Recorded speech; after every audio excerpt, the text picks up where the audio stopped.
welcome to the latest edition of Move the Needle. I am one of your co-hosts, Lee Grigsby. My co-host always get that wrong, This way, trying to this point. way. Yeah, that side. Other co-host Jay Wilcox coming in from across the pond. Jay, how are you doing today? Very well, thank you, Lee. Very well indeed, yes. Good. Um, so folks, I hope you took in last episode. I know we had a lot to cover. We may have touched on so many different things last episode, but we really want to focus on. I'm sorry, we're just jumping right into it, I guess, right? But Mm-hmm. this conversation is really about race and how race was created, and let's have that conversation, right? So, Jay, before I share any of the slides, any video, is there anything that you'd like to share about what you think about race, what you've learned, and just start off the conversation? Um, One thing that has really struck me whilst I've been reading around this a lot recently is the fact that um, I actually think that I've been really privileged because uh, where I grew up in Birmingham, um, in Birmingham, England, not Birmingham, Alabama. Jay, you're from Uh, Birmingham, Alabama? I did not know that. Sorry. well, you can't tell the accent. Uh, and the, it's in the UK. It's the second city. It's a big industrial center, Mhm. manufacturing center. Sorry, and it's got a very diverse population. And Okay. right from the beginning, I was at school with many different ethnic groups in the schools that I went to in that Hmm. city. Um, and without knowing it, without realizing it, I think I had a very fortunate start in life that I was surrounded by people from all colors, religions, and cultures.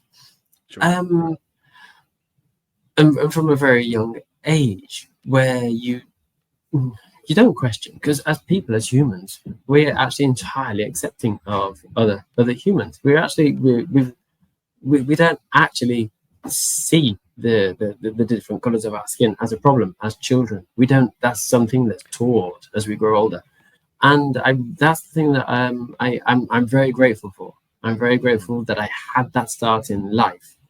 Hmm. um, and as through life things come at you and you have to overcome certain challenges, constructs, and you question your own realities and philosophies. Um, but I realize just how important it is to remember that as as the human animal that we are, we're entirely accepting of everybody else, regardless Hmm. of skin color Hmm. or cultural background. And I think I that's just fundamentally important for me. I would agree that at a young age, yes, we see the differences, Mm, but we're accepting of them because it yeah. at the young age where we haven't been jaded by life Mm, yet, that it doesn't matter what even as far as not just skin color, right? But we don't even know differences in belief and religion at that point. mm, And if you even are around kids with disabilities, you might yeah. know they're different, and there might be some kids who make fun of them, right? That kids can be cruel, but overall, for the majority of kids at a young age, it tends to be accepting of differences because you're And worried about or you think about how do they treat you, right? As that how do they treat you? How can you play together? Do you play mm, this game, that game, right? That's helps with the accepting part.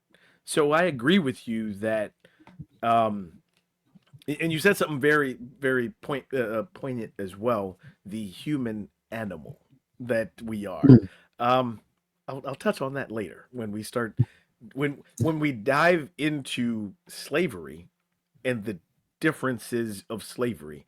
And I know people, you're like, wait, slavery is slavery, right? No, slavery is not all the same.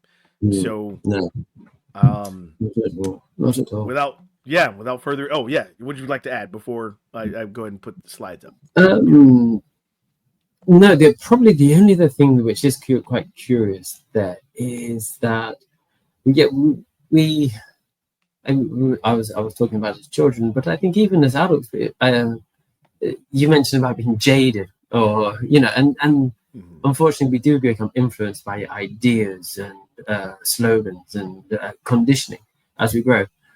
But sometimes you travel to far off places, and other people can be interested in your skin, in your color, in the feel of your hair, and it's not to that to do you down. It's not to single you out. It's just curiosity. And I think that it's all right to be curious. It's nice to be curious about who we are. I don't see anything wrong with that. If someone wants to touch another person's hair or feel their skin, that's fine. We are just people. And we don't, we as people, we don't use those differences um, on a simple human level against each other. Mm. It becomes far more complex and insidious when it gets to that level, and it's When nothing it to do goes with past the simply curiosity, when yeah, it goes when it past goes, curiosity and the level yeah. of acceptance of a different colored man or woman. Yes, when those constructs come in, it takes on a very dark and insidious nature. Mm. Well, great segue. And speaking about Hmm. dark and insidious, um, Yes. I'll go ahead and add the slides here. I'm calling this episode Bacon's Rebellion, and I gotta put out the obligatory joke that no, we're not talking about a rebellion on pork or anything like that. Hmm. That's a different show for a different time. Um, but I'm calling this Bacon's Rebellion because um, this is really about. These are the references, by the way. These are the links. It's about race. It's about this historical context of race and how it's a social construct and how it was created. Um, so while those two link in, again, I'll put them in the show notes for anyone who wants to check them out. I do believe that the bottom link, you need to be here in the states in order to see that. I don't think you can be outside of the states. Um, so I will actually share real quick what the second link is, because this is what that second link is about. It's from public broadcasting here in the United States, and there's a series that they did about the history of white people in America. And so there's a quick explanation of what this series is about. And they have these 3 episodes that are short, um, very short videos, less than 10, 15 minutes, I believe. The first one is how America invented race. The second one is how America outlawed interracial marriage. And then the third episode is how America made skin color power. So, with that in mind, um, that's why I'm using these references in that particular link. Sorry, didn't mean to chop us off camera there. um, but that's why I'm using those links, because those give historical context as to how race was created. I want to share these 2 quotes also. Um, the first quote being from, I don't know how to say his name, David Rodiger, but the world got along without race for the overwhelming majority of its history. The U.S. has never been without it. Let that sink in for a minute. Mm. And then the next Very quote deep. is race is the child of racism, not the father. And that is by Ta-Nehisi Coates. He was also the author of Between the World and Me. Um, but I think those 2 quotes really add some context to what we're talking about and how race was created. Um, Mm. any thoughts before I dive into specifically when and how race was created and used? Any thoughts yet, or about But I specifically? think we need to dive in because the foundation Okay. there is important, really, to understand, especially that second notion about race being the child of racism. Because Hmm. once you've understood the emergence of the notion of race, that really crystallizes that phrase, that wonderful quote. I think so. All right, so we will dive in then.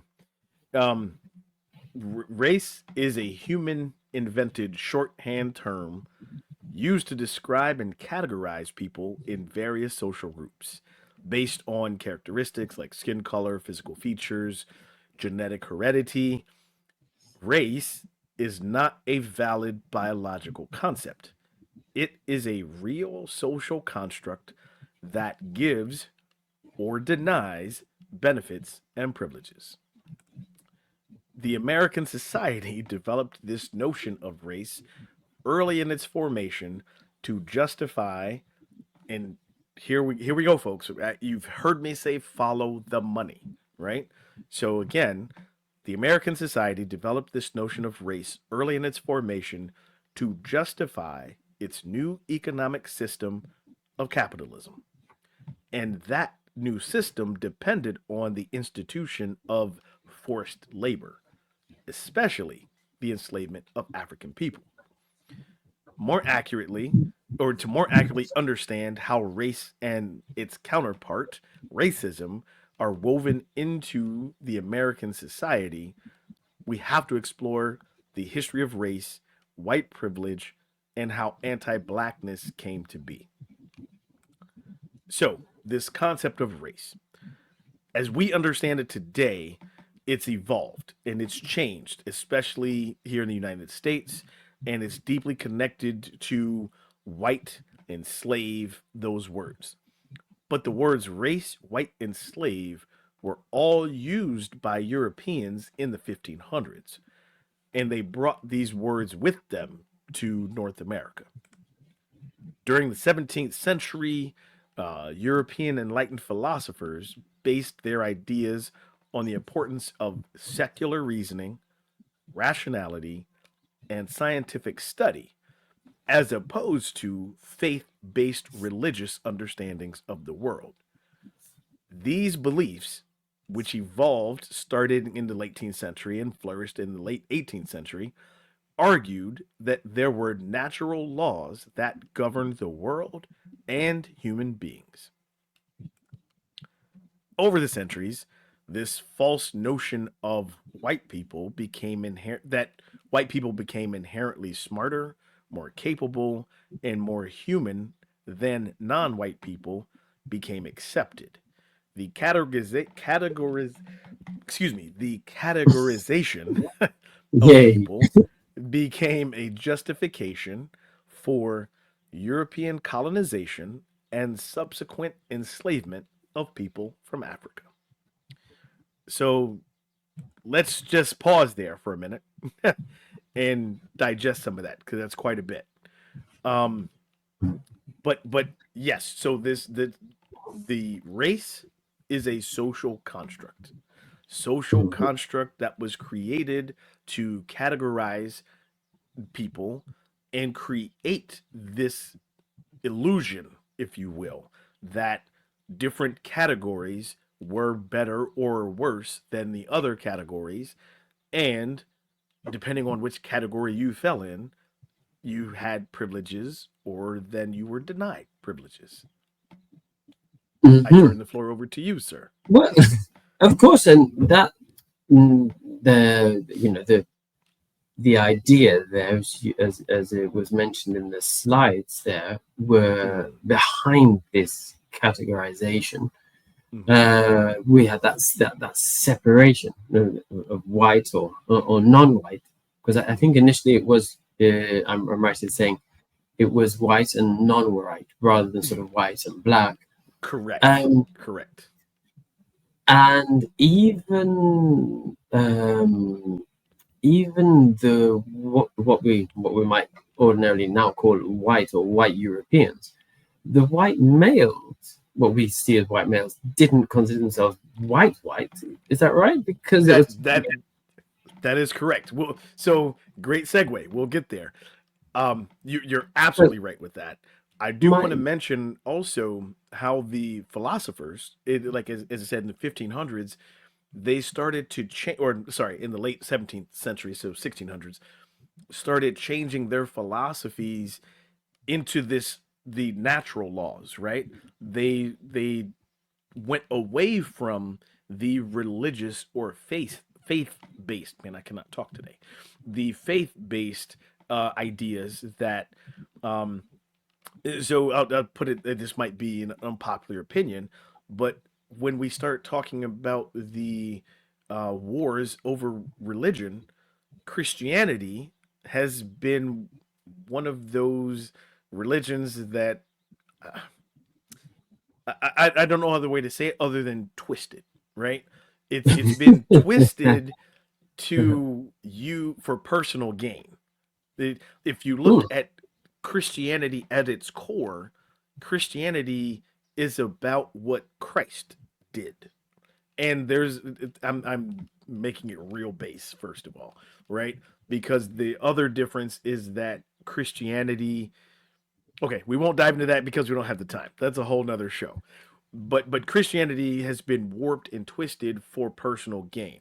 That's why we had different wars with different religions, okay? But this points to philosophers moving away from faith based thought into a natural order of thinking for human beings. Okay. So let's jump back into the slides and we'll get to the point that you just made about European men were not considered white. So then, and let's also put out here, right? Slavery actually has been a concept that's existed for centuries. Enslaved people or slaves were forced labor for another. We can point to this in the Hebrew Bible, in ancient societies, Greece, Rome, Egypt. They all had slavery during their mhm, eras. But the difference is, and we'll get to this too, right? Within the Mediterranean and European regions, before the 16th century, enslavement was acceptable for persons considered heathens or outside of the Christian based faith. Man, I cannot speak. So in this sense, being a slave was not for life or not hereditary. mhm, But the meaning and the status of slaves did not automatically transfer from parent to child either. So, in many of these cultures, slaves were still able to earn small wages, they would gather with each other, they could marry, and potentially buy their freedom. Similarly, people of darker skin, such as people from the African continent, were not automatically enslaved or considered slaves. So, before the 1600s, there's no evidence that English or the English referred to themselves as being white people. This concept did not really occur until around 1613, when English society first encountered um, and contrasted themselves against East Indians through colonial pursuits. So then let's go back a little bit. From the 1550s to the 1600s, white was exclusively used to describe elite English women. Because of the whiteness of their skin, it signaled that they were a person of high social class who did not go outside to labor. However, the term white did not refer to elite Englishmen because the idea that men did not leave their home to work could signal that they were lazy, sick, or unproductive. So let's come back out. That was the reference that you had made that originally white men, or what we know today as white men, Mhm. were not considered white men for that very reason, right? Mhm. Um, anything you'd like to add? And I'm letting the folks digest what we've talked about so far, but anything you'd like to add Um, from information we covered? uh, a few things, yes, because I mean, in some ways, I also, on some level, Mhm. I'm not even sure that the idea, the notion of race, um, by grouping people, the problem is that only when you group them um, into sort of able, or sorry, privileged and less privileged people. That's where the problem Mhm. is. If you're just grouping them by Mhm. characteristics, Mhm. theoretically, what's the problem? Is it any different than nationality? I mean, really, Right. what's the big Right. deal? Because You know, like if you're grouping people by characteristics, well, people who live in this area have certain characteristics over time, right? exactly. People have in this when we talk about the European continent or the African continent, Mm, not everyone looks the same, but that's genetic evolution based on mm, the parts of the world or that continent where they lived. And mhm. that is just scientific fact, right? Your Yeah, your biology had to evolve based on, the changing of the seasons or how close yeah, you the were to the environment you would live equator, the environment. in. Yeah, exactly. Mm. Yeah. And and on a very superficial level, in that sense, grouping people by race is just an easy way to understand possibly from which part of the planet people originated from. Sure. Uh, but then, as you mentioned before, then enters the money, of course. And when you start to realize the you mentioned the philosophers and Yes. the question there of the big philosophers at the core, the foundation of the United States, Hmm. um, and Hobbes, who was the philosopher and managed to remove, was it Hobbes or was it Locke who managed That, to remove religion away from it and bring that's politics into it? that's Because the yeah. I moment think that that you're was Locke. taking, Yeah. was that Locke? Yeah. Uh, yes, and you take the religion out and you turn it into politics, and then with Hobbes and the economy, getting turning people into commodities, so that if people are a commodity, you distinguish the commodities by groups in the same way that we use Hmm. barcodes. I mean, we just want simple Yeah. organization, simple categorization of people and Yeah. their relative values, like in any market. Hmm. And that's It, that's and the that that's de the and that dehumanizes whoever is the commodity. But if you don't look at someone, or if you don't look at another being as equally human, and you look at them as a commodity, mm, you're going to be trained to think of them as labor, as property, that's as perfectly, yeah, something less than yourself.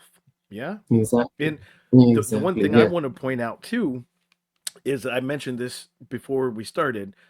Not all slavery was or is has been the same, right? While I still don't necessarily agree with forced labor, right? I'm not saying that I agree with that, but as you heard and read, the slavery was different. It was forced labor, yes. I am not by any means saying that they were treated kindly, but Mm, it was not chattel slavery. Okay? There is a huge difference. And the slavery that existed in these societies, again, these slaves had their forced labor, they did what they had to do, but they also had their own communities and their yeah, own things that communities, they did yeah. outside of the forced labor. Okay? That So were that so were you're saying that legal. relatively speaking, there were some freedoms granted to them. Correct. Correct. Relatively speaking. Correct. It Hmm. was legal for them to do other things once their forced labor had been completed. Okay. Yeah, So and again, as you said that before, they could even buy their freedom in some cases. Yeah. correct. Completely different from chattel slavery. That's a huge difference. All right. Hmm. So we'll jump back in here. Jump back in. Um, oh, yes. So this concept of white or being white evolved, and the number of people considered white grew over time. And people wanted to push back against the increasing numbers of people of color. Dude, and this is more for the states than anywhere else, right?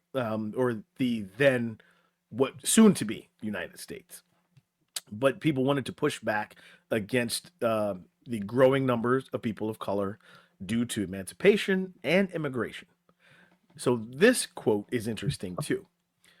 Activist Paul Kivel, I think, or Kivel, he says, whiteness is a constantly shifting boundary separating those who are entitled to have certain privileges from those whose exploitation and vulnerability to violence is justified by their not being white. So I just want to come out here real quick. We've done an episode on the police involvement, right, with communities of color here in the United States. This there's historical context to that, right? If you just saw, and I'm going to put this back up on screen. If you just saw this part here, right? The whiteness is constantly shifting boundary, and it separates those who are entitled to have certain privileges from those whose exploitation and vulnerability to violence is justified by their not being white. That's the historical context Mhm. from so much flows, right? Especially the formation of the now United States in its early stages before they were united. That's the formation of it, right? Anything you'd like to add before we keep, because we got a lot to cover, folks. So anything you'd like to add before we jump in?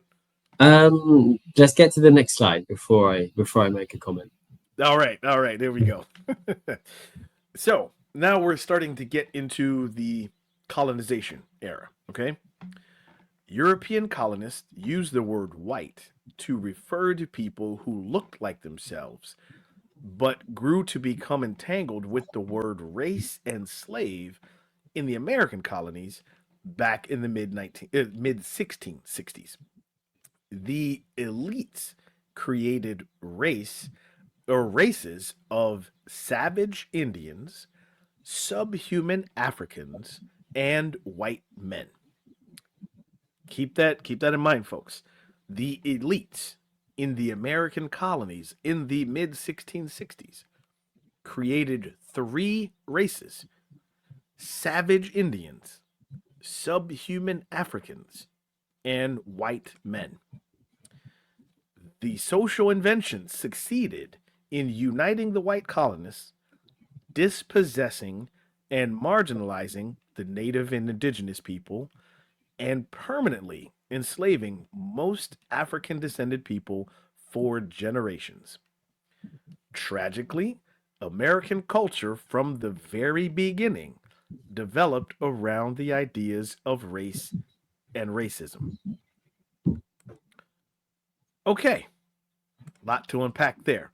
But this is why I continue to say and continue to press that this country, the United States, was founded on these principles. So when we've done other shows and we talked about the founding fathers, they were elites. They were considered part of the elite class. So when the Declaration of Independence was signed or created, Mhm. and they're talking about, men. Well, what men are they talking about, right? We're talking about the mid 1660s. Who were they referring to? as you see, they're not referring to the indigenous people because they were savage. They were not referring to people of color or of African descent because they were enslaved, right? And depending on if you owned property or if you were an indentured servant, they may or may not have included you as a white man. So that's the context from which the forefathers of the Constitution and the United States drew up these natural laws of freedom, these Articles of Confederation. Okay? I turn the floor over to you.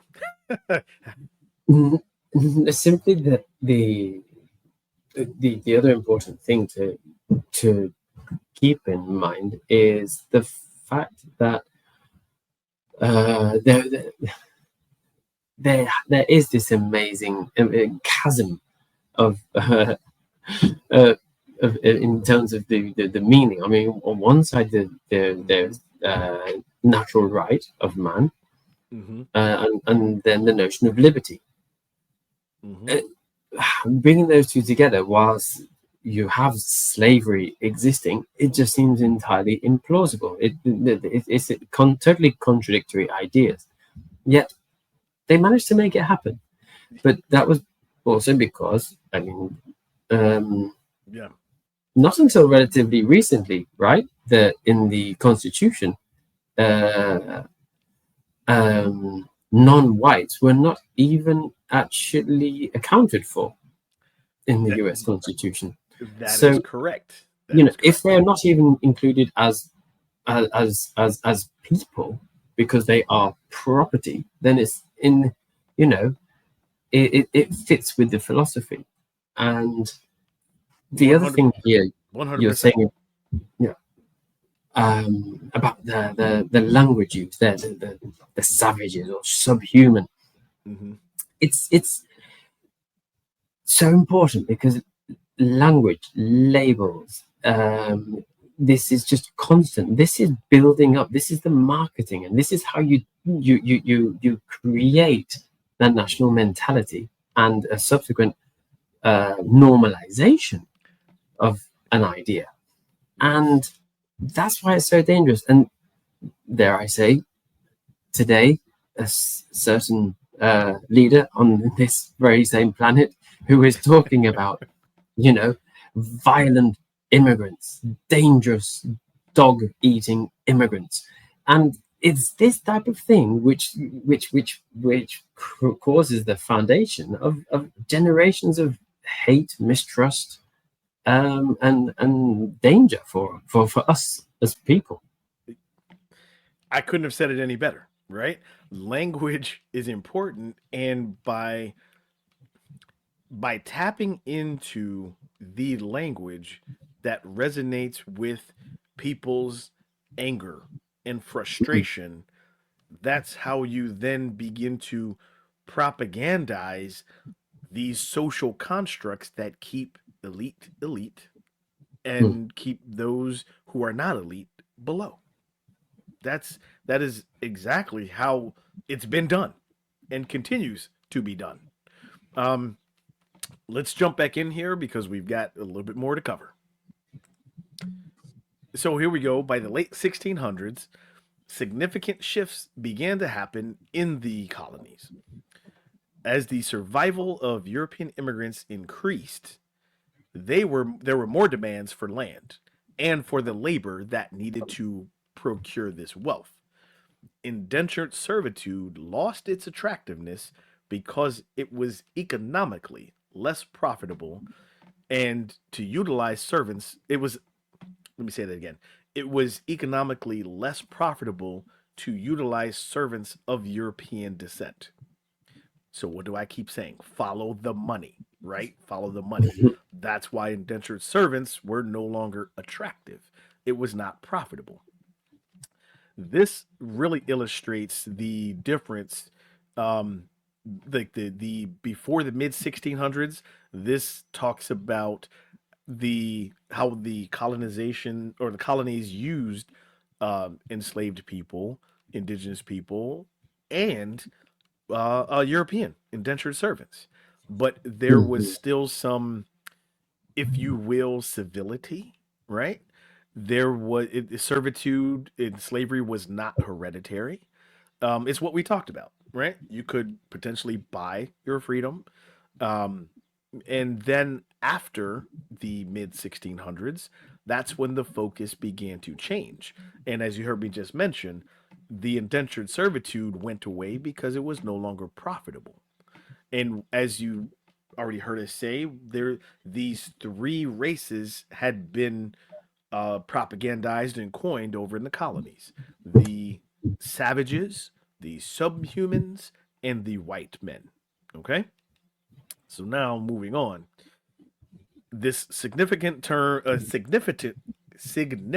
turning point came in 1662 in Virginia when they changed this and enacted a law of hereditary slavery. That meant that if the status of the mother, if she was a slave, then if she bore children, they were born into slavery. This law deviated from the English common law, which had assigned the legal status of children based on their father's legal status. Thus, children of enslaved women were automatically share the legal status of slave. So I got to come back out here just to put this in context, right? If we're going all the way back, we continue to talk about men and men who owned property, right? They were who were in power. They were the ones that controlled and made decisions, right? If you and going back, we've learned that there's a difference in the slavery. Okay, so we're talking about slavery in the 1500s and these ancient societies where the child's status was based off of the father's status.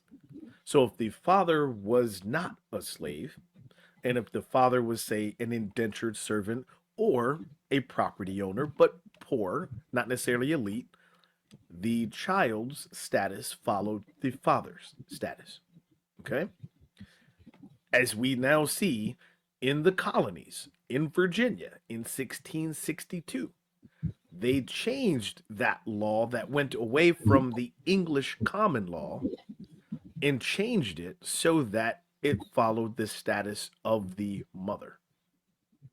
So it did not matter, but if depending on the mother's status, and as we started learning, most people were now enslaved. They moved away from indentured servitude, so most people were enslaved.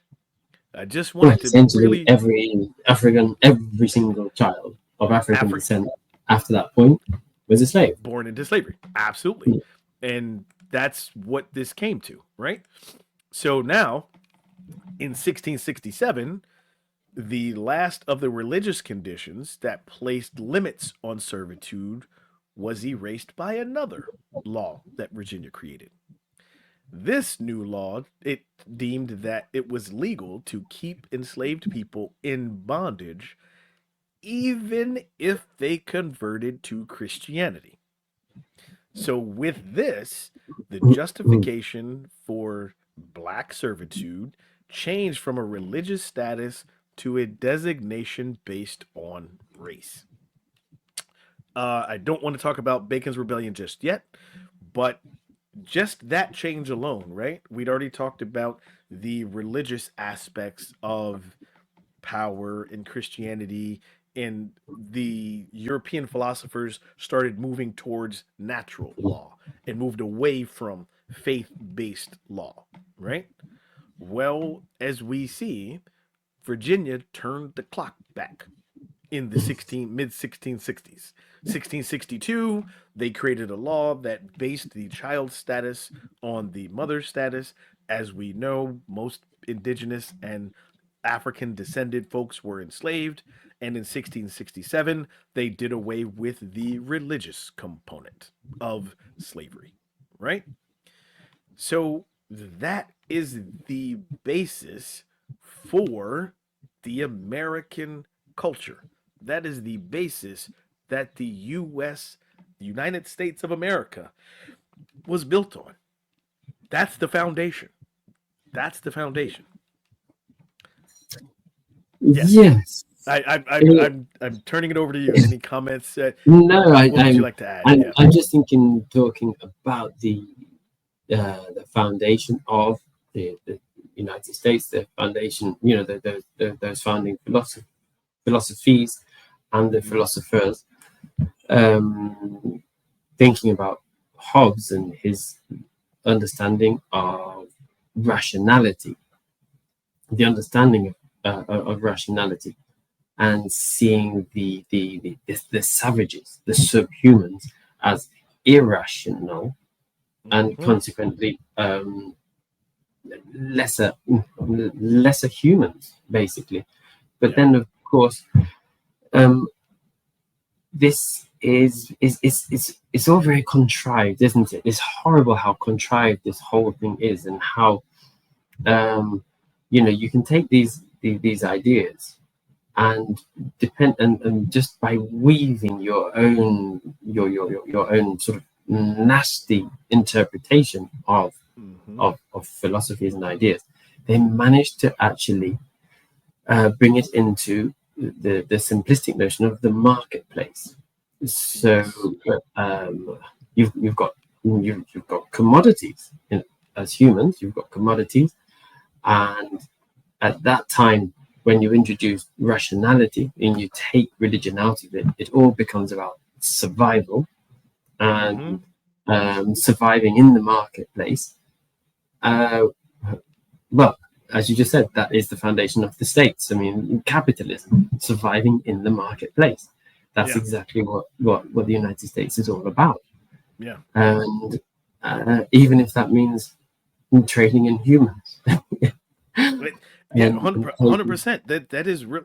And so I really, really, we're going to take a break in a minute, but I really want to drive that point home, and that's why I keep saying follow the money. So maybe not paper money, but follow the economics, right? Mm, The economics drove the need for the forced labor. Okay, mm, economics drove the need for forced labor. So then, oh, well, how do we get more profit? Okay, the indentured servant or someone working for their freedom, that's no longer profitable because I have to share my profit with that indentured servant. mhm, So if we can create, if we can unify the small number of people over here, if we can unify them to believe that these other things, these other people, they're less than because they're savages, because they're subhuman, or they're poor. Oh, that's how we can have more profit because this is not anymore forced labor, it's now free labor.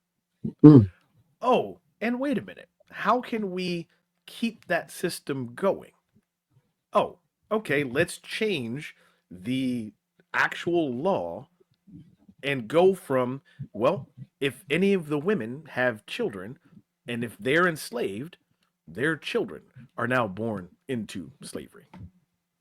mhm. It's the economics that then drove the racial divide. But if I can propagandize that Jay is less than me because he looks different, and he's less than me because he's not wearing headphones and he doesn't have a microphone. That means I'm a better host than Jay is because he doesn't have those things.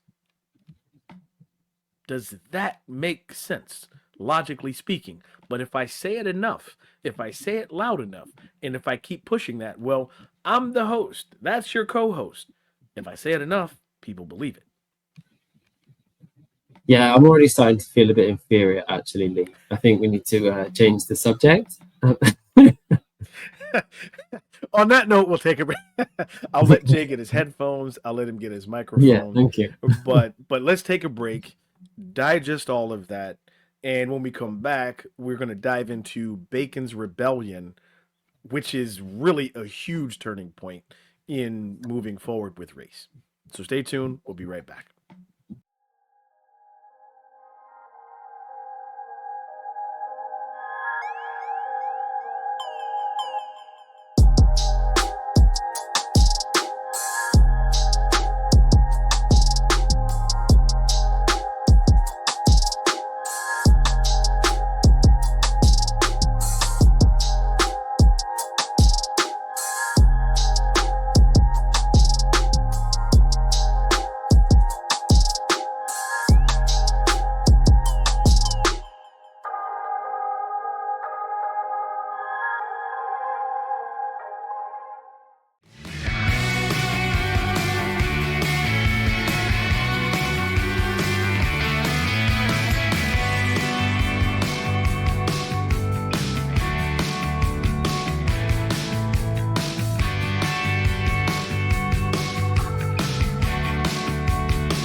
All right, folks, welcome back from that break.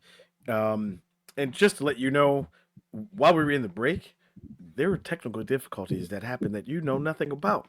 So this is how we bring everything to you. No, just kidding. Um, but I'm glad that you were able to digest everything that we talked about before the break because it's I hope important they to managed to understand. digest it. Yeah, Yeah, yeah, there was hopefully, a lot yes. going on. And please rewatch the episode if you need to go back over it. There's there is a huge historical context to understanding race is a social construct that was created for economic power and political power and staying in power for the elites. Okay? What I mentioned before the break is we want to talk about Bacon's Rebellion because that was a huge turning point. So let me share that. And Jay, I do have a few slides that also bring home the point of why this racial construct, this social construct of race was created. All right. So let's go ahead and jump back in here Mhm. with Bacon's Rebellion. Okay. So as we already found out that the laws that Virginia created basically kept women's children in perpetual servitude in slavery by changing that law in 1667 or 16, I think so. Now we get to 1676. Bacon's rebellion was short lived, but had a long reaching effect of the deepening racial divide in colonial Chesapeake region. That's in this Virginia area and pretty much the area where I live in today, by the way, just to let you guys know. Um, the coalitions of poor white people, free and enslaved Africans, rebelled against the rising class. They were planters because they wanted to acquire land that was reserved for indigenous people in Virginia. So the elite colonists determined they needed to amass more native land for their continued expansion. They wanted to pacify the poor European colonists who sought economic advancement, and they had to keep their dedicated labor force to do the grueling work of farming this land, the agricultural work.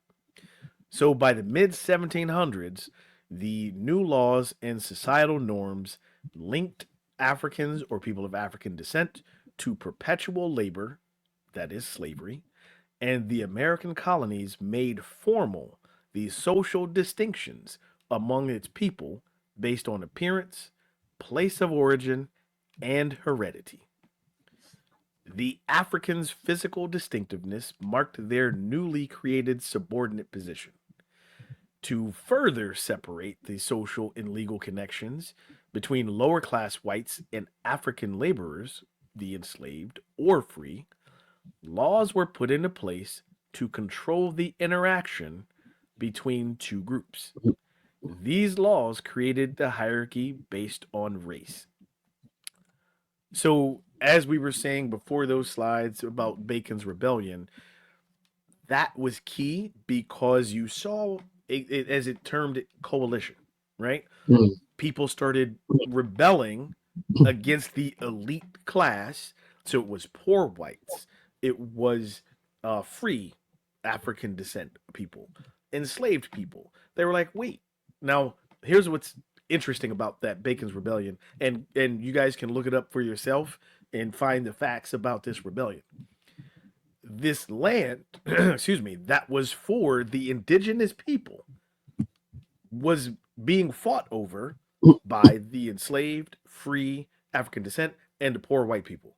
They're like, wait a minute, we want this land now. So, not giving it back to the indigenous folks who were there, but okay, the then elites also said, wait a minute, we need to expand our profitability. We need to expand our land. So that's where the rebellion came from. The people who were the have-nots were coming together to rise up against the haves. Okay? The Mm. haves recognized this And they're like, hold on. We've got to further the distinctions between people, and we've got to limit the access between the have nots. Basically, what I'm saying is they continue to propagandize and use the language or Mm. put into formal law that, these poor whites were better than and should not um, commingle with enslaved or free people of African descent. Yes. That's what Bacon's Rebellion led to, and continued on deepening this racial construct into the American fabric. Yeah. Yeah. And I mean, it's the same old rule of divide and conquer, right? I mean, The, it driving the when wedge between those people who were Yeah. acting as one entity, one community, Mm-hmm. by stopping that, by separating and stopping any sort of mixing or mingling, you're gonna win the little battle that you've got going there, because Divide you're and conquer. eventually, yeah, get them on side, divide and conquer. Yep.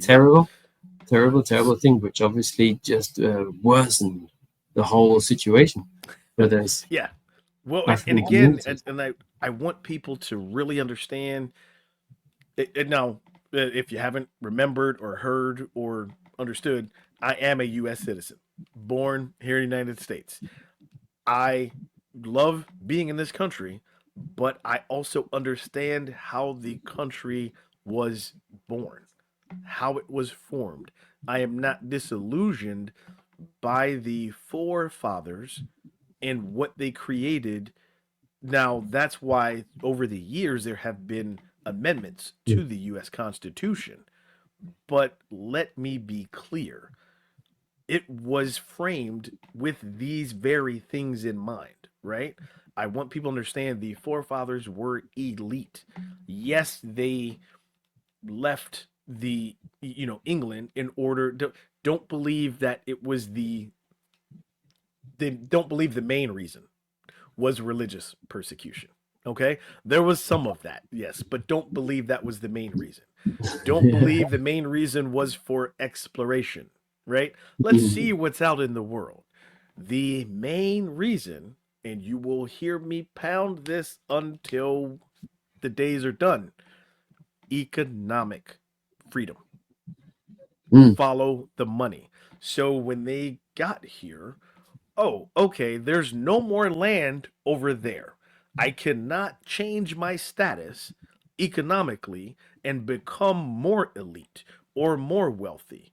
I cannot get higher up the ladder over there. So I'm going to come over here and be at the top of the food chain. I'm going to cement my status as elite. How am I going to do that? Okay, well, wow, this is really hard. Oh, there's people here, but they don't look like me. Oh, they don't understand my language. They must be inferior. They must be irrational because they're also not Christian. Oh my gosh, they must be savage. Oh, wait a minute, let's make a pit stop and bring some labor here because this work is pretty hard and I can't do this work myself. So I've got people working for me.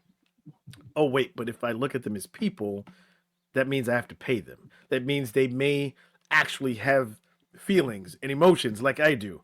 No, we can't do that. So that's how chattel slavery came. Chattel slavery is the subhuman context that was given to people of African descent, right? That's the subhuman part. When you Mm. no longer see a person as subhuman, that is the chattel Well, slavery as that, human, yes, you yeah, stop seeing them as or don't human even. and you see them as subhuman. Yes, Exactly. And or the just indigenous simply people who property. were already here were savages. Savage is less than human, also. So Mm. that's how you cement your place. And then the people who follow you, oh, hey, okay, they're going to settle this new land.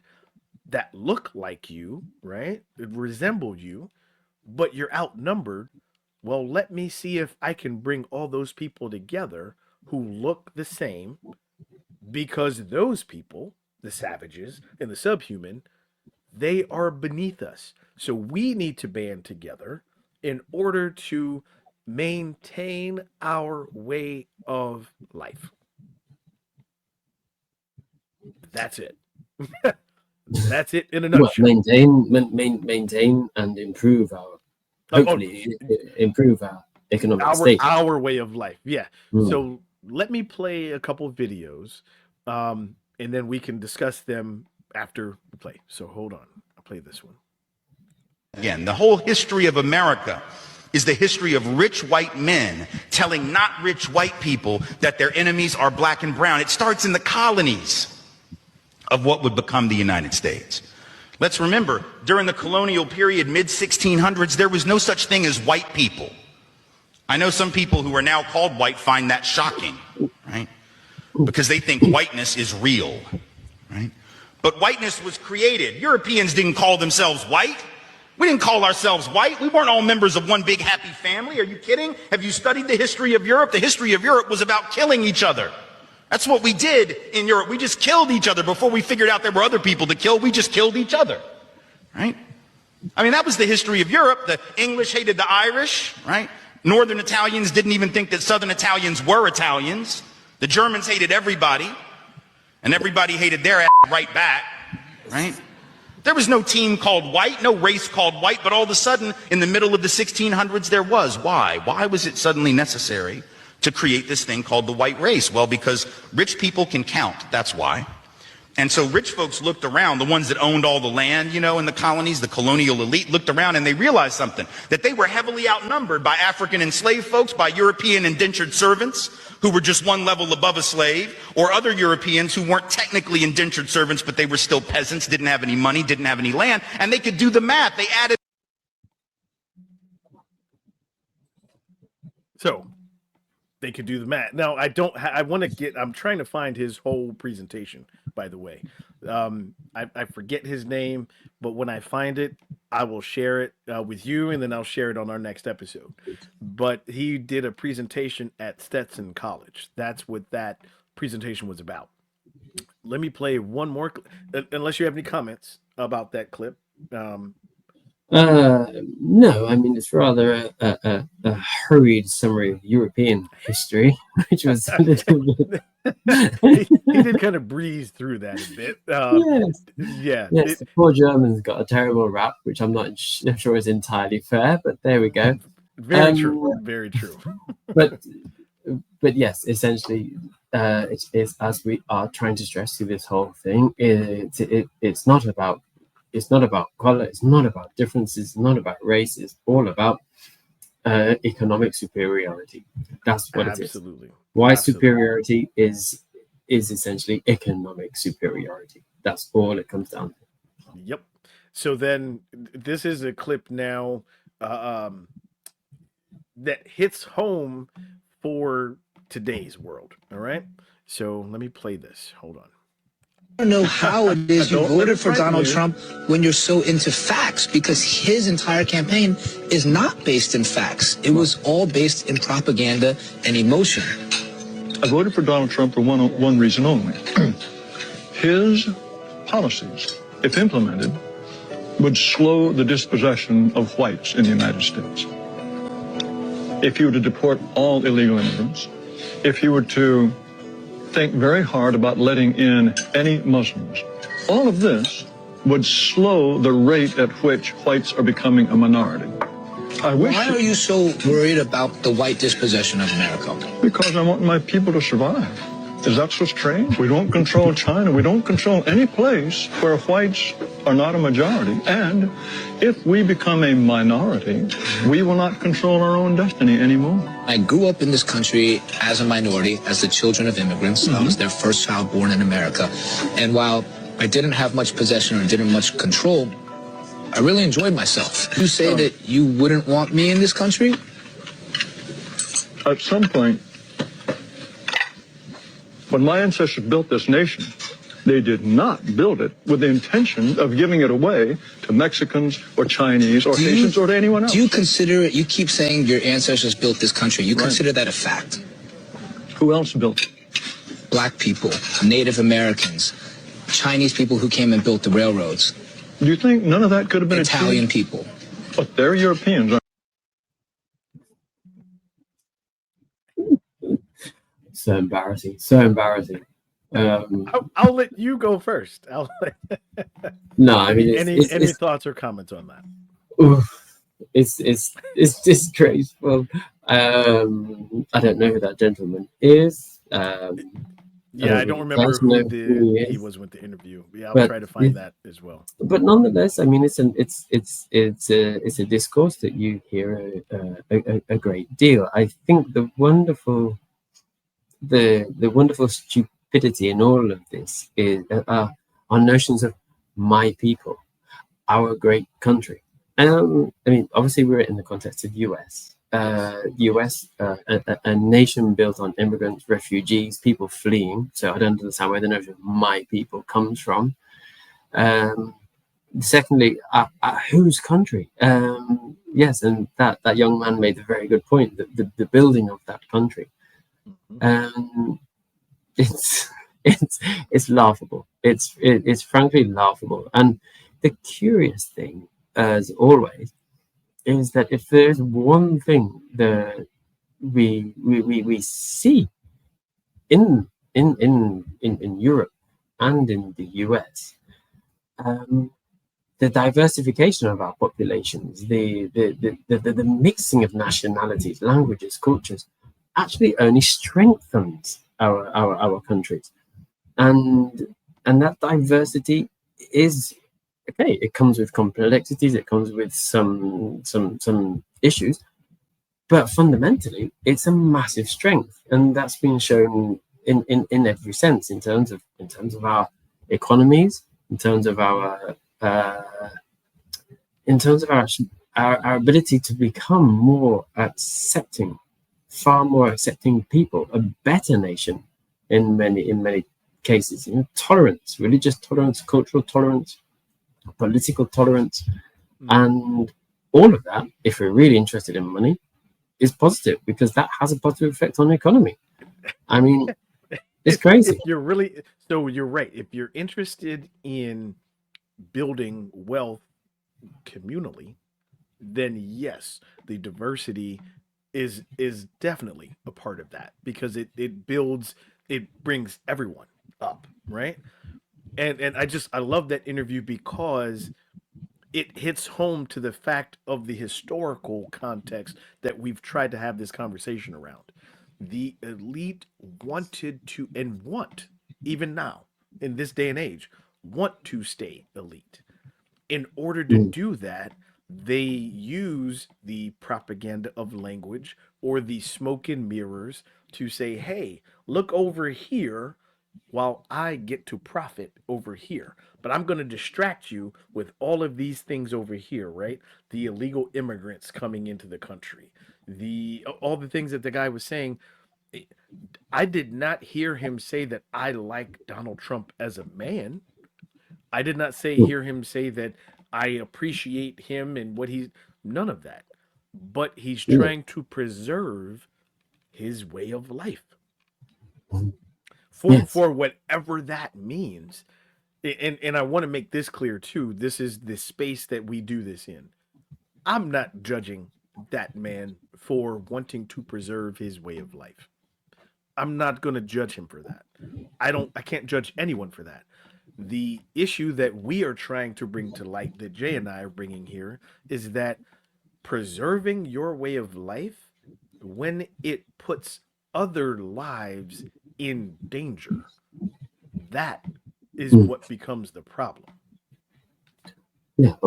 Takes or your desire to preserve your way of life takes away rights, privileges of others.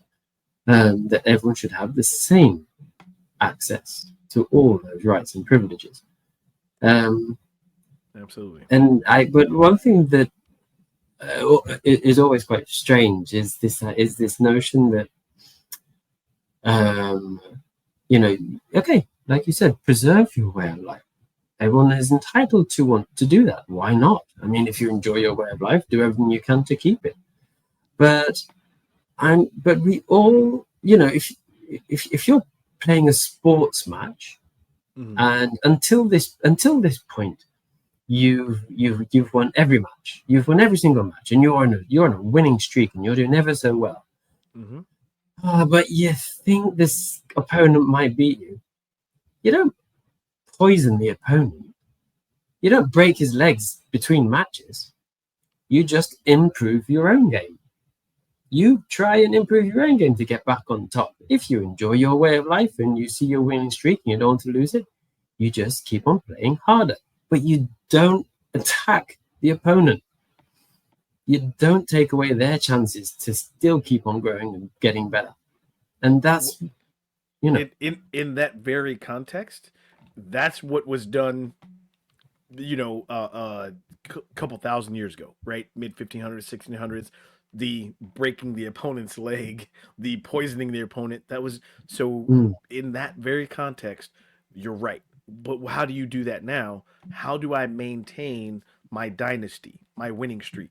I'm not going to poison the opponent. I'm not going to go physically harm them. I'm just going to change the rules of the game. yes. I'm going to change the rules of the game so that it keeps me here.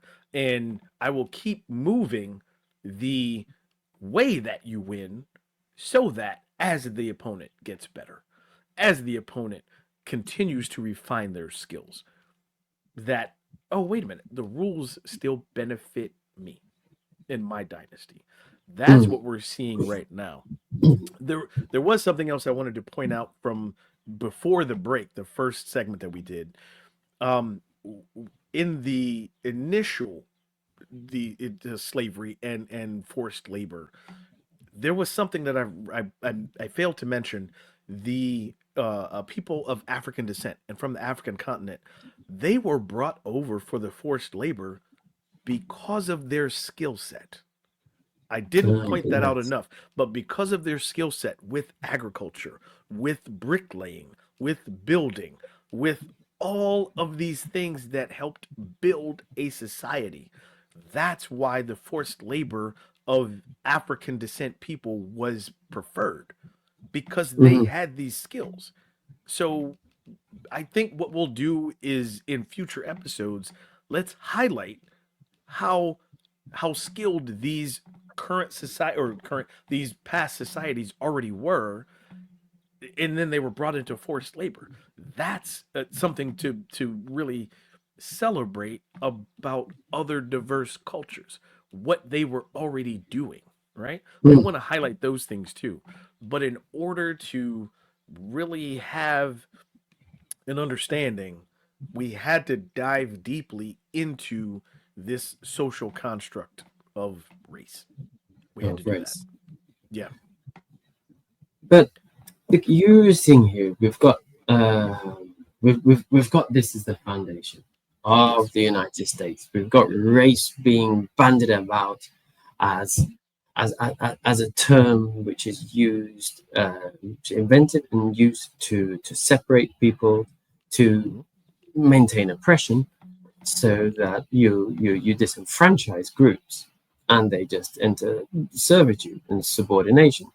Mhm. And that's continued for many, many, many years, even supported by not just the churches, by the Constitution, by all the political, religious constructs of that time. Mhm. And we can see that as one of the terrible founding realities of the US. Nonetheless, the US hasn't done too bad to compare it until the present day. That doesn't mean it isn't traumatized as a nation, but how there is still this chasm of understanding. And I mean, the peculiar thing is looking at that man who was speaking on that last video with the young man. This wonderful thing about fearing his people were losing the grip somehow of power. The an interesting thing there, in the US, the white population is still 75%. I don't think there's anything to worry about just yet. I mean, if this whole white fragility thing, I think there's still quite a strong dominant number there somehow. Quite a bit. And maybe he's referring to his specific age group. His age group and wealth group. Yes. And right, that's what it is. It's not even age group, it's not even the people. You just nailed it. It's the economic group. That's the so that's the part that's changing, Yes. or that's the part that the elite don't want to share with anyone. I want my piece of the pie, and I want more pie, and I don't want to give you any. That's what we're working on changing. But I think again, this conversation, we're using this platform so that understanding historically where it starts, you then can accept, okay, this is how it started, but I get to now make a choice in changing how it's going to continue. That's what we're trying to do, Absolutely. And the language is key. Big time. I'm thinking actually just about the British in the Indian subcontinent. There were obviously through, not under the British state, but actually under the British East India Company. There were many British people over there in administrative positions and businesses and operating the trade routes. And I think it was like right during the 1700s, there was a huge number of these people who were taking Indian wives and blending into the society with hundreds of thousands of in like half Indian, half English children. Sure. And they were really quite integrated, but it was actually the church. On the arrival of the church, and they started demonizing the local Indians and seeing them as lesser. And that's what changed it. And it was only after the arrival of the church that you saw that trend reversing, and there becoming more of a separation and a segregation. And it's terrible. Again, it was, dare I say, religion putting its foot in and mucking up the waters. Yes, well, I see. So that one was not economic. That was religious in order to maintain your status, maintain or to create separation. And then, okay, elite, not elite, haves, have nots. It could be economics. It could be religion. Well, it was religion was that one. Yeah. Religion was the church that was in there, but we would be foolish. We would be very, very foolish to assume that there was not economic motive behind it, because at the end of the day, the church was very interested in keeping its coffers full, and in order to do that, they needed to make sure that the huge wealth being created in India wasn't passed down through Indian generations, and it needed to stay in English hands. In the church. Yes. Yes.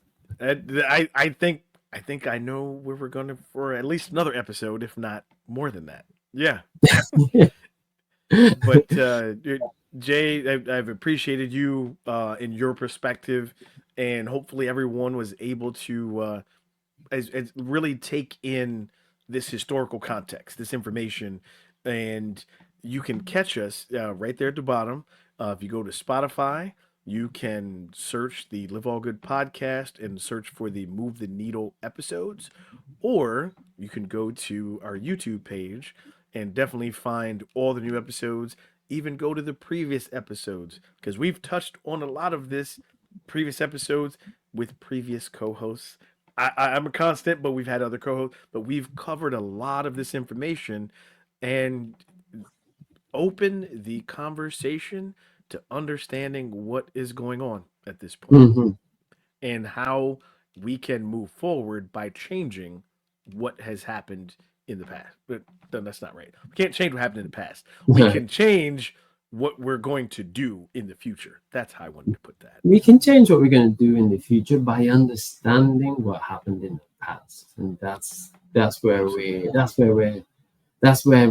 trying to focus, isn't it? Because it's only really by understanding where you come from that you actually can have a clear picture of where you want to get to. I think with all of this, I love the fact that it just keeps on raising so many more questions. Like everything, the more you learn, the more you need to learn, right? Yes, It's absolutely. it's wonderful. It's wonderful, even if it's awful. If you follow my, It's wonderful being curious to find out how we can do better. That's really how it Yeah. goes. So, no, absolutely. We'll get there one day. We'll get absolutely. Just keep following us and keep listening, watching our show, listening to the show, and also do the homework yourself. Go ahead and research these things. Go ahead and Yes, dig a little bit deeper. absolutely. Sometimes it takes some time. Mhm. But Jay, until next time, until next episode, we'll Yes, see sir. you the next time. Wonderful. Okay then. Take care. All right, Thank you. folks. Bye Take bye. care.